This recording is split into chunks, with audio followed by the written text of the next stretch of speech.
Hola amigos, ¿cómo estáis? Atentos a las próximas fechas que el asunto se complica mucho. Algo se está cociendo y no sabemos lo que es, por lo que tenemos que conformarnos simplemente con las señales, y estas dicen cosas como estas. En primer lugar vemos que China recoge el desafío de los aranceles de Trump, y le impone a Estados Unidos aranceles del 125% además de otras restricciones. Se ha pedido a Europa que comience de inmediato a llenar las instalaciones de almacenamiento de gas. Recordemos que hace una semana recomendaron tener en casa víveres para 3 días. Estados Unidos está planteando en serio junto a la OTAN tomar por asalto a los barcos de la flota en la sombra rusos, para robarles la carga, como hizo Alemania, o en su defecto hundirlos como pide un país de los Bálticos. Otra es que el gobierno alemán, que tomará posesión en breve, tiene la intención de ir a por Rusia de cabeza.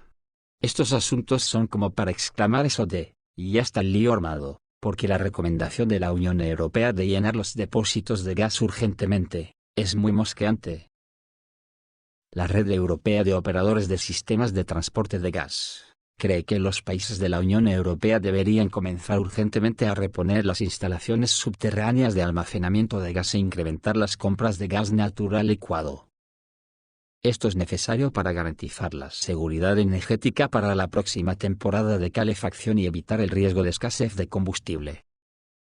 Al 1 de abril de 2025, las instalaciones de almacenamiento subterráneo de Europa solo estaban llenas, en un 34%, lo que equivale a aproximadamente 35 millones de metros cúbicos de gas.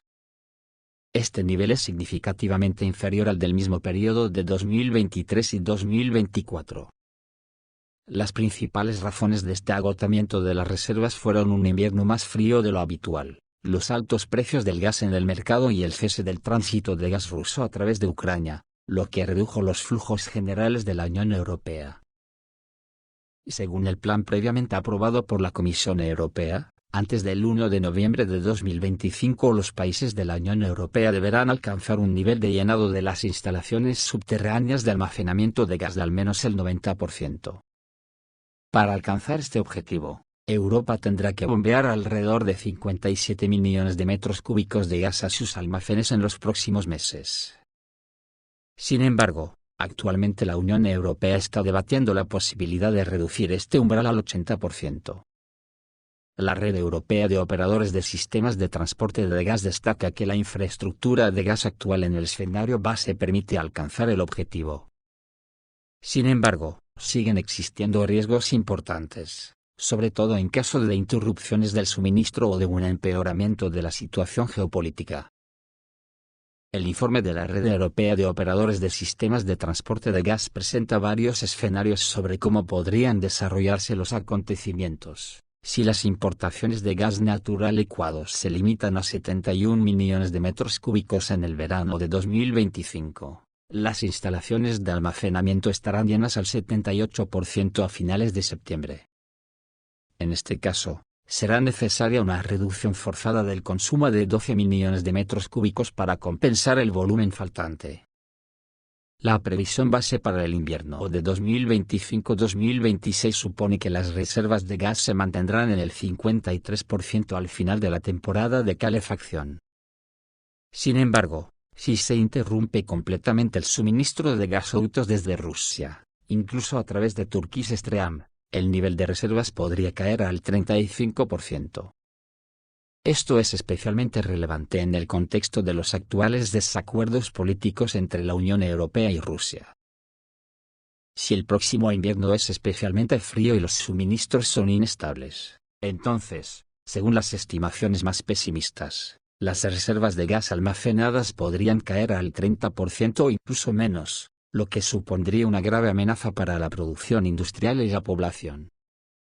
La Unión Europea sigue su camino de abandonar los recursos energéticos rusos hasta 2027, sin embargo, algo de gas ruso aún llega a Europa, principalmente a través del Turkish Stream a Bulgaria, Hungría y Serbia.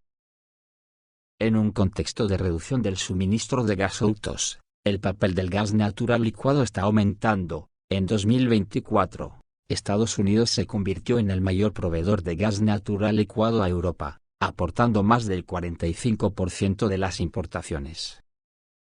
Sin embargo, los riesgos geopolíticos, incluida la posible escalada de conflictos comerciales entre Estados Unidos y otros países, podrían afectar la estabilidad del suministro y los precios. En el pasado, los comerciantes se han mostrado reacios a firmar acuerdos para entregas de gas natural licuado en verano, porque los precios de verano han sido más altos que los de primavera, lo que hace que los contratos sean menos atractivos económicamente. En 2025, la situación cambió. Tras la caída de los precios mundiales de las materias primas, los precios del gas natural licuado cayeron, lo que podría convertirse en un incentivo para el llenado acelerado de las instalaciones de almacenamiento de gas. Al mismo tiempo, el americanista Vladimir Vasiliev evalúa la amenaza de Estados Unidos de interceptar petroleros con petróleo ruso. La amenaza de interceptar los petroleros que transportan petróleo ruso y confiscarlos se llevará a cabo con el visto bueno de la Casa Blanca, cree el americanista Vladimir Vasiliev. De hecho, se ha presentado un proyecto de ley en el Congreso de Estados Unidos para crear un fondo de $150 millones en 2025 para monitorear la flota en la sombra de Rusia. Según el documento, el objetivo será interceptar barcos que transporten materias primas desde Rusia e Irán, a India y China, violando las sanciones estadounidenses. El petróleo confiscado será vendido y lo recaudado se utilizará para pagar la deuda nacional de Estados Unidos. Yo creo, amigos, que sobra decir que esto es un casus belli de libro, que podría provocar el desmadre total en el transporte marítimo, si Rusia toma medidas similares. Según los taraos de la OTAN, Rusia continúa con sus actividades malignas, utilizando su flota fantasma para evadir las sanciones estadounidenses, enriquecer su maquinaria de guerra e incluso ayudar al contrabando de petróleo iraní, dijo la senadora republicana Joni Ernst, una de las patrocinadoras del proyecto de ley. Estas medidas darán una verdadera ventaja a nuestros controles de exportación, dijo el también patrocinador Richard Blumenthal, un demócrata. Vladimir Vasiliev, investigador principal del Instituto de Estados Unidos y Canadá, sugirió en un comentario para Pravda, que el proyecto de ley fue ordenado por el Poder Ejecutivo y podría adjuntarse al proyecto de ley sobre el presupuesto de defensa o adoptarse de forma independiente. Está en el espíritu de la administración Trump hoy, utilizar estas amenazas como herramienta para influir en la posición de Rusia, en particular para concluir algún tipo de acuerdo, o algún tipo de tregua, al menos en Ucrania, dijo Vladimir Vasiliev. Según él, el proyecto de ley solo se considerará si la administración Trump da el visto bueno como parte de una nueva campaña antirrusa, pero en las condiciones de una guerra arancelaria, el experto no ve muchas posibilidades de que se adopte este tipo de ley. Este es un medio de guerra económica, y todos entienden perfectamente que hoy es contra Rusia, y contra Irán, mañana contra China, y pasado mañana contra algún otro país. Y esto puede tener un impacto sumamente negativo en la desconfianza general del mundo hacia Estados Unidos de América, señaló el americanista. Nadie piensa en los detalles técnicos de esta intercepción, añadió Vladimir Vasiliev, hablamos concretamente de las fases de utilización de la amenaza.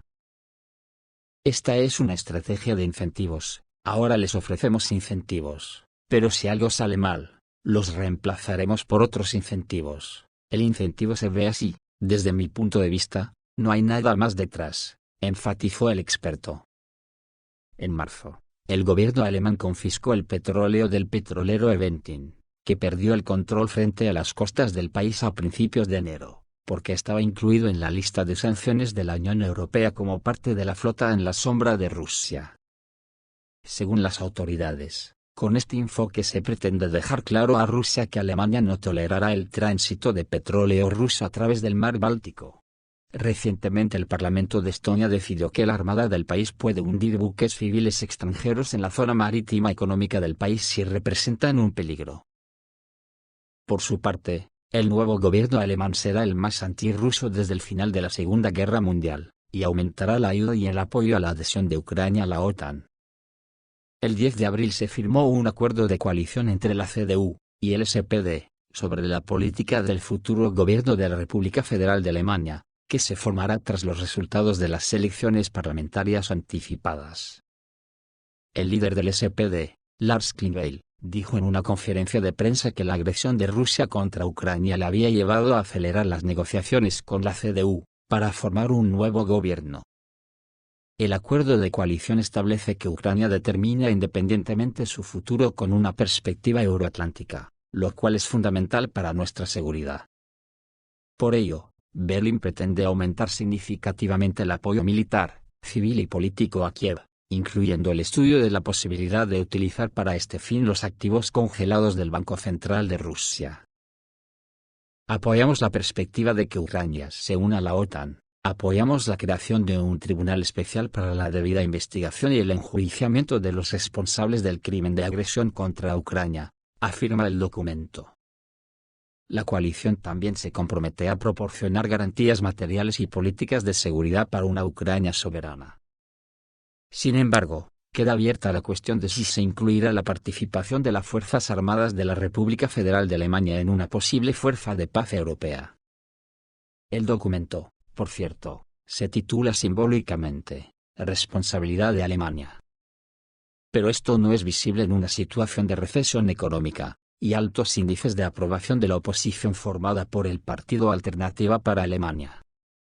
La coalición, según se desprende del acuerdo, no se ocupará de nuevos programas sociales, sino de llevar adelante la militarización que aprobó el Parlamento anterior. Allana el camino para un programa de inversiones de 1 billón de euros, de ellos, 400.000 millones de euros se destinarán exclusivamente a gastos militares. Y el despliegue previsto de misiles estadounidenses de mediano alcance, pondrá a Alemania en un estado de constante preparación para el combate.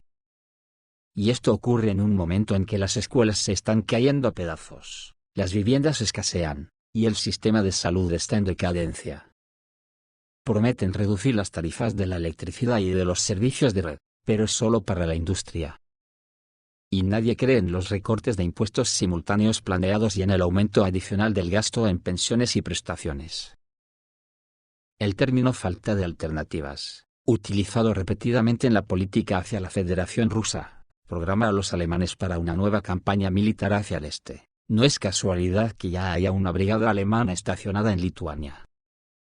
Si la aprobación del acuerdo por las partes se desarrolla según lo previsto, este podría firmarse el 5 de mayo y Friedrich Merz podría ser elegido canciller en el Parlamento alemán al día siguiente. Todo esto da mucho que pensar, no sé, tantas prisas para todo, es como si a los políticos de la OTAN les ha entrado el ansia de la guerra, y quieren enfrentarse a un duelo, jugando a la ruleta rusa, creyéndose de verdad que no hay ninguna bala en el tambor. No pinta bien. Esto es todo amigos, reciban un saludo.